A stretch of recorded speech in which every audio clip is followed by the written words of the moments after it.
Hello everyone who just wants to make something that goes waka waka waka waka waka waka. That's not Fuzzy Bear, I guess. I'm BorderWise and welcome back to From the Depths, and more specifically, a Let's Build! Yay! We haven't done one of these in such a long time. I don't really have an excuse for that, I just didn't. I'm an idiot and I have too many series on the go. But! This is the start. This is the first thing I've recorded, I guess, for my preparation to go through Niter on the hardest difficulty, and I guess I have... I don't know, so according to a bunch of people, or many people have commented, like, Niter, like, on the very hardest difficulty isn't actually that hard, because you spawn in the middle of the map and have huge amounts of resources and stuff like that. But still, I've only tried it once before, and I was woefully underprepared, and I think the experience of that just made me kind of paranoid that, like, I just was so unprepared for that I think I'm perhaps wanting to be overly prepared this time. But that was a long time ago, and here we are. So, to start off with, the fleet that I'm building for this, because of course I'm building a brand new fleet. We're not using anything we've used before. We've done the Pale Fleet, we've had our fun with wooden things that, well, as I like to describe it, we've had our fun with things that are made of cardboard and aluminium foil, and now we're going to do something a little bit more pragmatic, because as it turns out, there's pros and cons to making nothing but glass cannons. In particular, what we're starting with here is like a starter craft, so something reasonably small and cheap, but nice and versatile, so that if we really are up against a wall, we can just spam them, and they can at the very least hold the line and tickle enemies to death. Because I did actually build a thing, like you might see in the prototypes folder that I made specifically for this. I made a little hydrofoil canoe, the kind that I often make, and that just doesn't kind of cut it, because when you start in the middle of the map of Niter, literally any faction can come at you at any time, and just ships are not a really good starter vehicle. I found that out in Steel Sovereigns with the Frost, I guess missile patrol boat, I guess, and just they're not great simply because they cannot evade in 3 dimensions, and for a small cheap vehicle, being evasive is like its #1 defense. And even against reasonably fast, high-velocity shells, going wibble-wibble-wobble in mid-air is quite a good idea. So that's our starting vehicle. And also, the theme for this is kind of like, I want it to be like kind of, I guess kind of death metal, so it's kind of like evil, but like not really evil. The aesthetics is evil, but like as Lathrix would say, we're the good guys. So don't mind the black and red paint job, don't mind the scary faces and the teeth, don't mind the corpses impaled like just under the waterline. Nope. That's like, you know, we're the good guys. Don't look at that. Don't worry about it.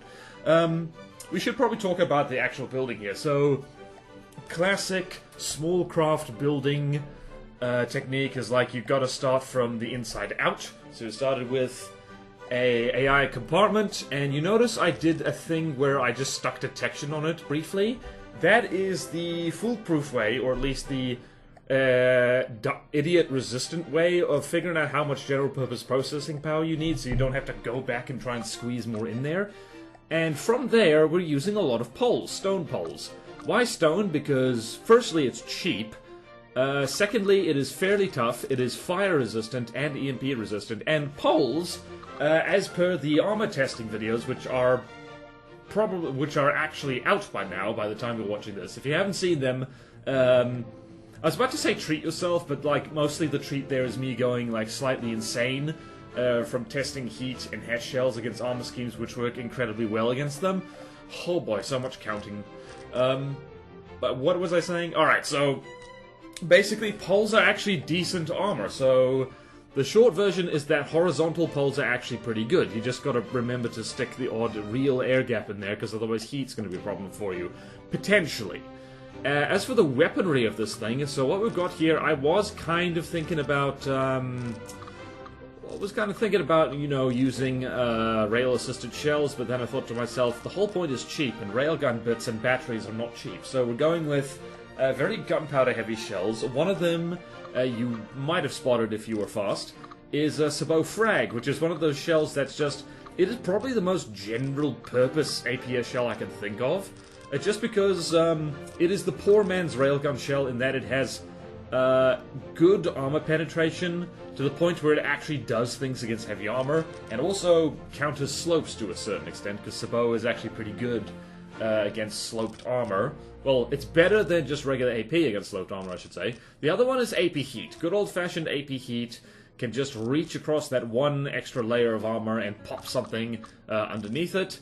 And I think that's a pretty versatile. It's also super cavitation, so this thing should be able to at least tickle submarines. And right there, you can see I'm kind of smuggling in some extra wedges in there. And then I changed my mind, apparently. Yeah, so like alloy wedges at the front, stone wedges at the back, a very front-sided thing. You put the really expensive armor at the front. And honestly, like... yeah, like, I'm still fumbling, or I fumble around in here because, like, even though I have now thoroughly tested armor, I'm still not 100% sure of whether this is the best idea for it, so... yeah, it's like, I don't know. We'll have to see. If this thing gets deleted by heat, heatus deletus, as you could call it. By heat too often, we're gonna need to change our minds about things, but it's okay. But yeah, what do we do here? And the great thing about poles that I've discovered is that because they're kind of sort of an air gap, well, they're just kind of general purpose, I guess. They're not as good as kinetic damage reduction as beams, and definitely not wedges. They don't have beam slopes, I should say. They don't have the same health as regular beam, like just beam blocks. And they're kind of funky air gaps, but they have better health than beam slopes. They do count as an air gap, for the most part, better than just beams do. And they're more volume efficient than using wedges, because you can just stack them, like... so yeah, they all kind of just turn out to be not the best in every situation, but overall pretty okay. And there is another vehicle that I probably should show off at some point. That is, I'm not sure if I'm going to use it in the campaign because, like, it's a cram ship. And cram ships are fun. They're just not particularly fun when used against, like, godly Niter designs. Certainly not if you aim to try and keep things within certain size and volume constraints. Because, I should mention, for playing through godly Niter, I'm trying to limit myself to, like, roughly the same constraints that Nitercraft are, because I feel that'll make things interesting, and also I'm kind of tired of making oversized craft. I feel I'm getting rusty at making things that are kind of, like, compact and efficient. Because certainly with Steel Sovereigns, I tended to forget how large my cardboard craft were in relation to the things they were fighting. They were actually quite bulky. Which actually works great. It works great if you're using a lot of wood in your designs, because you can just bulk them out and you can get stuff that's large and therefore has large weapons on them while still being somewhat cheap. And I kind of want to compress things down a little bit again, because, like, small designs are... well, firstly, I like them. They're fun. They're also faster to build and faster to retrofit. There you can see some slopes going in. Which I don't think I keep, actually. So yeah, I just want to keep things nice and small, because that's also kind of more interesting. It's more of an underdog feel for the campaign. Because if you're just, like, rolling around with just massive battleships, like, I don't know, that's fun once, a little bit, I guess. But then it kind of gets a little dull just to see this thing just out-bulking everything. I've done that already. I've beaten Niter before on regular difficulty. It was, back when I was... when was it? Those VODs are probably somewhere on the channel, like Wood Canoe Niter, which is just about the most BorderWise campaign playthrough anyway, and, like, since then I've been trying to hold back on the whole canoe thing for fear of people getting bored with it. I don't know. But there are definitely going to be canoes here. I'm definitely going to have some designs here. But yeah, this is going to be different from previous campaign playthroughs. I'm going to try and, like, play somewhat smart. Yeah. And before anyone says, no, I'm not going to just copy what Martin Cedarpants did. Like, he plays the game his way and I play it my way. So yeah. take that. But anyway, so this is the point where I remember, oh yeah, this thing needs custom jets, because this is going to be like a helicopter type thing, but it's going to have jets on it. This is one of the actual reasons why I guess Frontsider, thrustercraft type things are just so good, because custom jets are so damn good at this game. They are legitimately the best engine type as far as I'm concerned. Their only disadvantage is the fact that they don't work underwater, otherwise they'd be used on everything. They're just so compact, they're block light as well.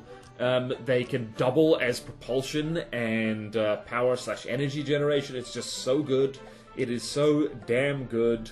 And it makes building flying evasive Frontsiders actually kind of trivial, because you just have a few big-ish custom jets, and they provide power, and then you can like stick strafing thrusters like on the sides, and pitch and roll thrusters hither and thither, and it's just really good. And if you're doing what I do here, you can make like a light alloy thing which floats, but it uses custom propellers, like what you're seeing on screen right here, for altitude, to keep itself up out in the air.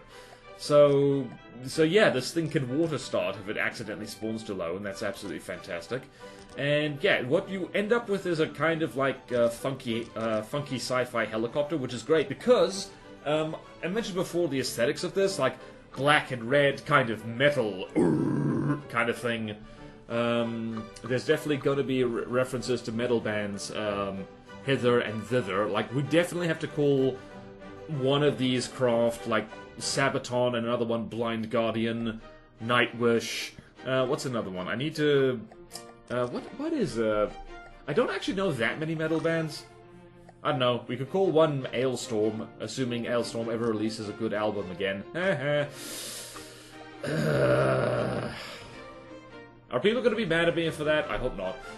Anyway, so, yeah, so part of the aesthetic inspiration for this is the Brotherhood of Nod from the Command & Conquer, like, Tiberian series. I guess just Command & Conquer series, because I love their aesthetic, that kind of black and red, which is, actually coincidentally, and maybe not that coincidentally, those of you who remember Ireland Gaming back in the day, his fleet had that kind of aesthetic as well. Had that kind of black and red for like his ships and just all his craft in general. So, and what kind of things did he make? He made things like the Mastiff, the Doberman, what was it? Was there a thing called the Pitbull? I don't remember, but the Poodle as well. That was the Cram Bomber. Jeez, that's old, man. If you remember that name, firstly, sorry to trigger nostalgia and make you sad, but also, like, I don't know, I think that's kind of fitting to use that kind of aesthetic here, because, like, I don't know, it's not like I'm going to retire from FTD or something like that, but it's just, I don't know, that is, I don't know, partially a homage to one of the things that inspired me to make FTD content back in the day, when, like, beating the campaign on its final difficulty. Yeah, I'm not making this easier for myself, am I? I'm just like, right, so now there's a lot of writing on this. It's like the, we're using Ireland's paint scheme here, something like it, and so you better not fail. You better not fail.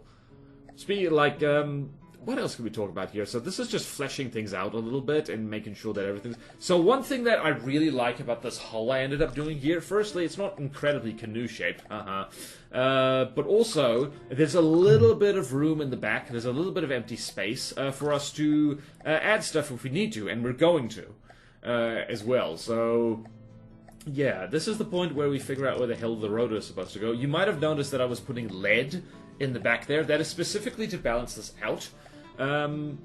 Because, like, yeah, it really helps if you put the main rotor, like, right over the center of mass. Like, it's precisely on it. It just makes it, controlling it a lot easier. And one particularly fun thing with making something out of alloy, some people dunk on alloy and say, like, you might as well use metal and stuff like that. If you are making something that requires power to stay up in the air, or even helium pumps or something like that, alloy means you need less power to do that. I don't know why... Well, I know why. It's because custom jets have ludicrous amounts of thrust, and you can get away with making a heavy armor brick.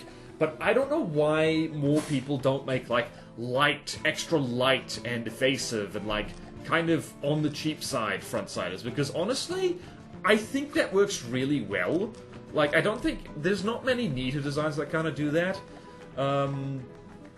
But, like, yeah, I love making those. Like, I haven't used that many in campaigns, because, I don't know, I'm biased towards Broadsiders, even though technically Broadsiders are not as good as Frontsiders in a lot of situations. Certainly 1v1s, and in terms of material efficiency. But, like, these light, evasive Frontsiders, I think are, really good. Like, as startercraft as well, I tend not to use Frontsiders as startercraft, which is actually kind of silly, because a properly made small Frontsider, like, punches way above its weight, and I think this thing, once it's actually finished, like, spoiler alert, I don't actually manage to completely finish this thing in this particular recording session. I record for about, I don't know, an hour and a bit. This is sped up ×2, by the way. Also, this is post-commentary. If you're new to the channel, you might be wondering how I'm able to talk while moving so fast and from the depths. Joke's on you! Well, just not jokes on anyone, actually. Surprise! This is post-commentary. Because that just works a lot better with this kind of Let's Buildy thing. And if you want to actually see what I'm doing, there's always the half speed button, in which case I would sound really weird. But anyway, enough about that. So, here we have this thing. It looks like it I'm not sure what this looks like. I really don't know what this looks like. What does it look like? It reminds me of something, but I don't know what it is.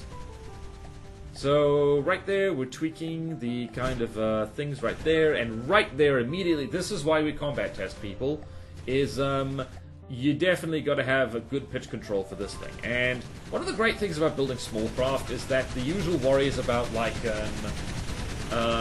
making, like, oh no, well, what if we have too many points of failure? Well, the thing's so small that, like, everything is a point of failure, so... And right, here's where we find... I always struggle with, like, strafing anything from the depths until I figure out how to do things. And these strafing thrusters do not stay, by the way. The most effective way to make strafing craft from the depths is to actually get the... whatever is keeping it up in the air, be it custom jets or props, make that tilt. So you can have amazingly evasive Frontsiders. Like, there's a new Great Talents Godly, which unfortunately I've forgotten the name of. But I think it does that. It rolls almost 180 degrees to, like, evade, to just swing left and right. And at this point I'm like, oh boy, we really need to evade from side to side a little more. This ain't quite doing it, Chief. So yeah, it's like... Yeah, like, I just thought about the other helicopter. Maybe one of the reasons I was building this in such a way is because for Plutono, I'm currently working on a very large... essentially, it's a thrustercraft disguised as a helicopter, but it looks exactly like one. Holy crap, shout out to Lachlan for making an absolutely beautiful hull for me to work with. It's so good. But anyway, I guess I just have helicopters on the brain. Helicopters are one of the things that I like building them in From the Depths, and just, like, I've made some pretty good ones, and amazingly some decent looking ones. Like, I remember back in Wood Canoe Neater, like, I made a pretty decent looking canoe copter, honestly. I actually had cause to go back and look at a very old campaign guide I've made. Yes, I do need to make an updated one, and I'll definitely be thinking about how to do a campaign again, in preparation for this. And, just in case anyone's wondering, I am going to be playing through campaigns in my own time just to make sure I'm up to speed with this, because, like, I've learned the hard way multiple times over the years of playing From the Depths, is that a design is not campaign ready until it's been through a campaign or two. So, I am going to be rolling through, like, not Neater, not the full Neater, because firstly, that takes too damn long. But secondly, because I don't want to kind of spoil myself, I don't want to beat very hard Neater, Godly Neater, so to speak, like, off camera, because that won't be as satisfying. Like, I want to do... It's not blind, per se, because I've been playing this game for goodness knows how long. But I want it to be on camera. I want people to be there with me and be like, hell yeah, we done did it. We done did the thing. Oh, by the way, this is what we were talking about. This is what I was talking about before. So now, through the power of thrust vectoring, this thing is going to strafe by tilting the main rotor. So this is apparently... like, this is a really good way of strafing for using a helicopter. And it's a great way of making a small, light, annoying front-siding thing. And you can actually do this without bread. If you make kind of a quadcopter and just set the AI to like all the props to control both pitch and yaw. Well, no, pitch, roll, and altitude. The thing is naturally going to like figure eight from side to side in a way that's really good. You can see this Atlas is really struggling to take us on here, and we've managed to shoot it down quite nicely. One of the problems with having a very wobbly thing like this and having guns on it is that the stability is bad. You can see off to the right. At least when it shows up on the screen, that the stability of this thing is not great because it is moving forwards and backwards, it's moving side to side, it's changing altitude, like in all the three axes it's moving, which does really bad things to stability. Also, I don't know why it made me so happy to put munition warners over there, but it did. So, yeah. I am going to work on this thing's missile defense a little bit more, because it's... not to spoil anything in the video, it's not super good here. It's not super great. I also get 1 mark for managing to stick the local weapon controller in the AI compartment. I think that's pretty good. And this is definitely not compromising the main armor at all. Nope, nope, nope. And there's a little bit of smoke for all the good that'll do against Zim missiles. Not Zim missiles, Zim lasers. That's another problem with, like, here's the thing. Small things in From the Depths, they have a lot of problems. But in the campaign, like, having, like, little guys as, like, having little guys is actually a really good idea. So long as they're nice and specialized and useful and do one thing and do it well. And by little guys, I mean anything up to, like, 100,000 materials. That is another thing I'm going to be doing here. So this is, not really supposed to be an anti-aircraft thing, because, like, its guns aren't really accurate enough, and it lacks a hit-scan weapon. I am probably going to duct tape a particle cannon or something to the underside of this, just so it can shoot down flying squirrels a little bit better, because you'll see that it can engage flying squirrels, it can do things, it can actually land shots on them, which is very, very nice. But that's about it. It's not super efficient, and I have a personal rule now. I have a number of personal rules and guidelines to do with campaign craft. One of them is that the minimum speed limit is 40 meters per second. That is very important, otherwise things move too slowly on the map and they can't run around and do things. But the other one is that everything needs at least one hit-scan weapon on it, because... like, so many times in previous campaign experiences, you have the annoying little stuff. So things like Steel Strider's planes, or Twin Guard drones, or in the Finest Hour custom campaign, you have just had planes in general, which are spin-blocked, so they're actually, like, way more durable than they look. I don't know if that's been changed, but when I played it, it was very annoying. All the more so, so you can't really use lasers in that campaign. Or particle cannons, or anything hit scan. Yay! Flares. Man, the new missile things are pretty... This was recorded in alpha test before the stable update, in case anybody was wondering, but all the bits are in there. What else was I saying? Alright, so, and also in Steel Sovereigns, there were a lot of, like, very fast, annoying, fly-swattery things. My air superiority fighters had a lot of work to do, and thank goodness they had lasers on them. So I am definitely going to be making either a particle cannon or laser type air superiority fighter. I'm actually going to go back to an older design. Those of you who stuck around for my playthrough of the Caravonian Rebellion, I am name dropping a lot of campaigns I did back in the day. And you can go watch them, like, if you are so inclined, while you wait for me to get on with it with Godly Neater. But yeah, so playing through the Caravonian Rebellion, the laser swordfish was probably one of the best anti-air things that I've ever made, bearing in mind it was going through the Caravonian Rebellion, which is a custom campaign that is specifically designed for newer players.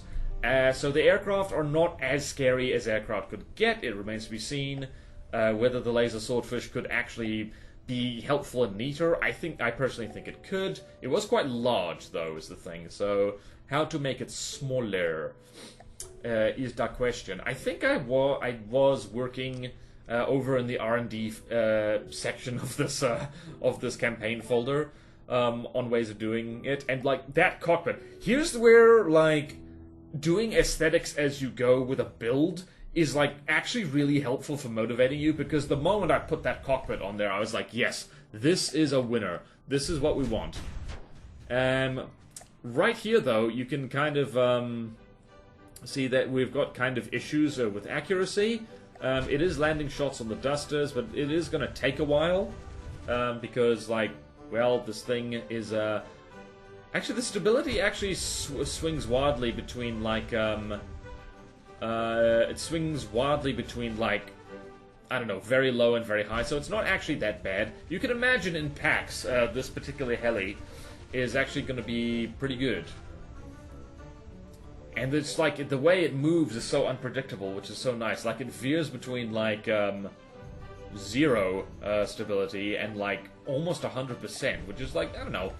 It's the best you can hope for. Also, we're now at about 40,000 materials, which for a starter vehicle is, we're starting to get out of starter vehicle territory, but at the same time, if you want something that you can use throughout the whole campaign, for your starter vehicle, it is probably going to be a little bit more expensive, because if it's below 30,000 materials, it's probably not going to make much of a dent, or it's not going to be survivable enough for when the big boys start showing up, because I think a good starter vehicle is something that like can be remain somewhat useful throughout a campaign. By the way, tall order, because I've never managed that.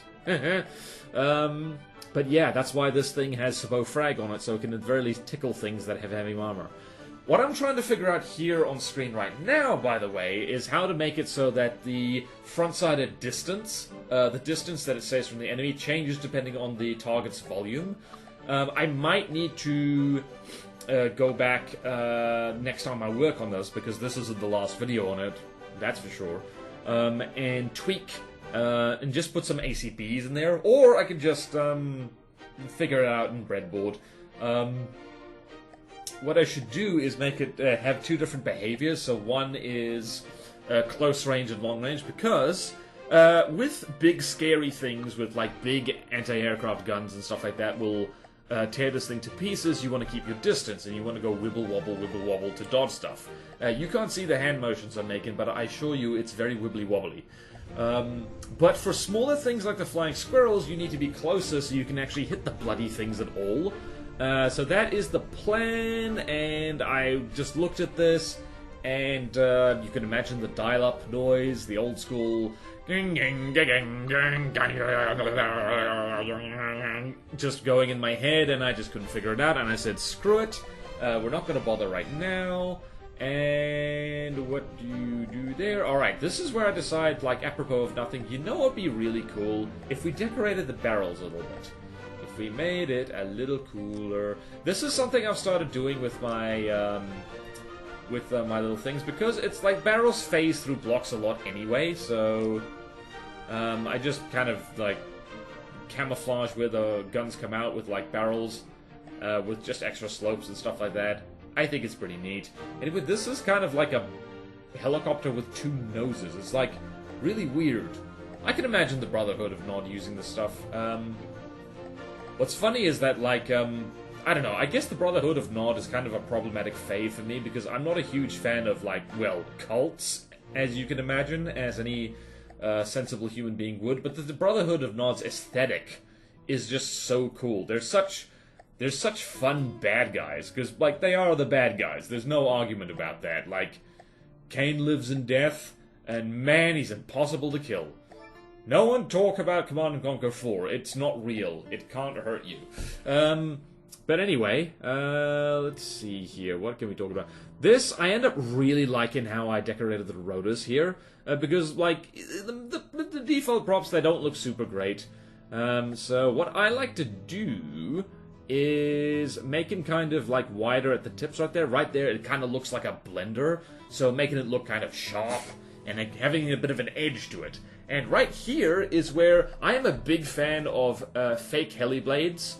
To make it look bigger, because this is one of the problems with making big helicopters in From the Depths, is that the custom props are only so big, but there's ways of making them look bigger.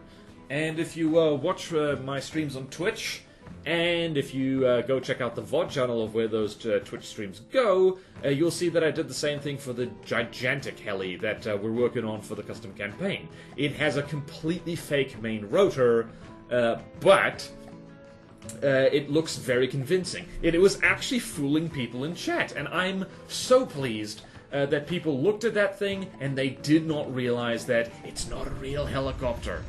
This thing basically is a real helicopter because, like, you know, it's like, you know, it's got that thing there. Also, I am going to do something about that little pitch rotor in the back there, and I just think this looks so cool. I am infamously not the #1 aesthetics person in the From the Depths community, so when I make something that has a style, that isn't just canoe, I'm just like, I'm a huge fan, man. I'm so keen on this. I think it tickles me pink. This kind of just simple, black and red, old school RTS style of thing. And me just completely forgetting how my friggin' things work at all. And how are you doing there? Are you doing okay there, BorderWise? So right there, and I think, yeah, I'm just adding more stuff here. And confusing myself. I forgot where the thing was, and I thought it was a bug. It wasn't a bug, it was just me forgetting where the hell I actually put the decoration. You fuel! You fuel! You fuel! Whee! Bring it back, bring it back. Bring it biggity back. There we go. Now we have a long rotor. Yay! Look at this thing. It's so good. And I end up just going over here and, like, tweaking with the rotor set. And look at, I love this. I love this thing. I don't know what we're gonna call it, but something metal themed, I guess. Like metal as in substance, but also metal as in, like, bands. Hell, while we're here, if you know of any good metal bands, what is good stuff? Alright, this is the flying squirrel test. And of course, when the flying squirrel test happens, you of course have to check the rotor speed. So this thing actually backpedals faster than the squirrels come at it, which is very nice. Very nice. And just tweaking that, because very fast shells. You'll notice we're missing a hell of a lot, and that's not great for shooting flying squirrels. But considering this thing is backpedaling and, like, really keeping its distance, the fact that it landed any shots at all is actually pretty darn impressive. Like, really, like, landing shots on flying squirrels when this thing is so unstable is kind of wild, honestly. Thank goodness for traces. Oh yeah, I forgot to mention that I've done the thing now where you're just mixing traces in with the rest of the rounds. I think it's pretty nice. I think it's pretty nice indeed. And here's some barrel deco, just to kind of finish us off, you know? And I was just kind of... I might need to redo this at some point, but, like... I don't know. We needed some kind of futuristic barrel-y type things. And I don't think I'm going to stick with the particle cannon thing, because that doesn't look as good. Might do something else. Man, I just want to work on this thing a lot more. Well, I have to record some more footage of it then, aren't I? If you want to make something good, even if it's small, it's going to take some work. And apply with mirror. Look at that. Look at that. I don't remember if I keep this. I don't think I do. And right there is where we get reminded that those things should be AI control only, and we got a metal helicopter. So what do we test this against? I think we test against something. And that's just checking that our radar decoy is still all good. And what do you end up doing here? Spawning against the Banshee. The Banshee is a really good measuring stick for, like, whether something is missile-proof. So it's managed to pull a lot of stuff off there, but unfortunately a lot of them come straight back around, which is very annoying. So we're going to have to figure out something else there. Like, I'm not sure what we're going to do. Maybe we could do... Maybe we should just drop them, like, into that ocean. That's probably a better idea. Like, you put a ballast tank on them and just go bloop, and that would probably work nicely. Yeah. Alright, thinking ahead, and, like, that's basically it. That's our, that's where we've gotten with our little friend here. I think they're looking very good. And I'm looking forward to building the rest of this fleet now. I've got a to-do list, and I'll be sharing with you my progress on that to-do list. Because, again, off-camera, I also want to test these things in an actual campaign scenario, so I can retrofit them ahead of time before I embarrass myself on live television, so to speak. So, thank you all so much for watching. Please like, comment, and subscribe if you want to see more videos like this. Support me on Patreon or YouTube membership if you like. It really helps, and there's fun perks in it for you. Like at the lowest tier, access to a Patreon exclusive Discord, and at the highest tier, I will even build stuff for you, or draw stuff for you, because I do art. I'm an artiste. Speaking of my artistness, I have other YouTube channels and a Twitch channel, and you should go check them out because they're great fun. They're on, all that content is on other channels because the algorithm is a cruel and harsh mistress.